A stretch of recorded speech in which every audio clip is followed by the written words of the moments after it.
Hello friends, আমি beauty চলে এসেছি বিউটিস বেক অ্যান্ড কুক চ্যানেলে। আজকে আপনাদের সঙ্গে দুটো কেক শেয়ার করব রেড কালারের, সেই সঙ্গে একটা চকলেট গানাশ দিয়ে করব, একটা পাইপিং জেল দিয়ে করব। এটা হচ্ছে chocolate ganache, white chocolate ganache আর কি, তার সঙ্গে আমি রেড কালার মিক্সড করেছি।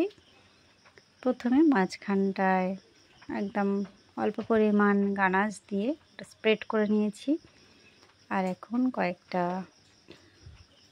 ডট ডট করে দিয়ে দিচ্ছি। আবার এর মাঝখানে একটু ডার্ক চকলেট গানাশ দেব।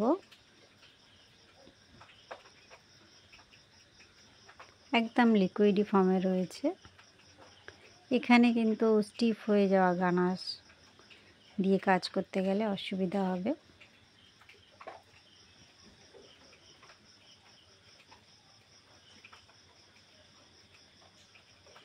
আস্তে আস্তে একটা স্টিক দিয়ে আমি টেনে দিচ্ছি। দেখুন কত সুন্দর একটা হার্ট শেপ তৈরি হয়েছে। মাঝখানটায় একটু লাইন টেনে দিচ্ছি। মানে আমি যখন এই ধরনের কেকগুলো করি কিছুটা ভাবতে ভাবতে করি যে কি করলে আর একটু ভালো লাগবে, এইভাবে করতে থাকি। কোনো প্ল্যানই থাকে না আমার। অনেক সময় এরকমই হয়, মানে বেশিরভাগ ক্ষেত্রে আমার এরকমই হয় যে আমি কি করব আগে থেকে আমার কোনো প্ল্যান থাকে না। আমি ডিজাইন করতে করতে যেটা ভালো লাগে সেটা করি। আর সাইডে এগুলো আমি চকলেট গানাশ দিয়ে ড্রিপ দিয়ে দিলাম।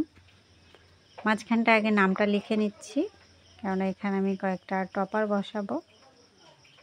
এটা ইয়েলো কালার ক্রিম। এই যে এবারে এই যে স্টার বানিয়ে নিয়েছি কয়েকটা চকলেট দিয়ে। এইগুলো আমি অনেকবার আপনাদের সঙ্গে শেয়ার করেছি আমি কিভাবে বানাচ্ছি। যদি একটু বুঝতে অসুবিধা হয়, আমার অনেক রয়েছে ভিডিও যেগুলো আমি এগুলো শেয়ার করেছি, সেগুলো দেখতে পারেন। নচেত আমাকে কমেন্ট করবেন, আমি অবশ্যই আর একবার শেয়ার করব। এবার আমি সেকেন্ড কেকটা দেখাচ্ছি। এইটা হলো 1/2 পাউন্ডের একটা কেক, আর প্রথমে যেটা দেখালাম ওটা 1 পাউন্ডের ছিল। আমি একটু পাইপিং জেল লাগিয়ে নিচ্ছি সব জায়গায়, এটাকে পুরোটা স্প্রেড করে দেবো আর কি।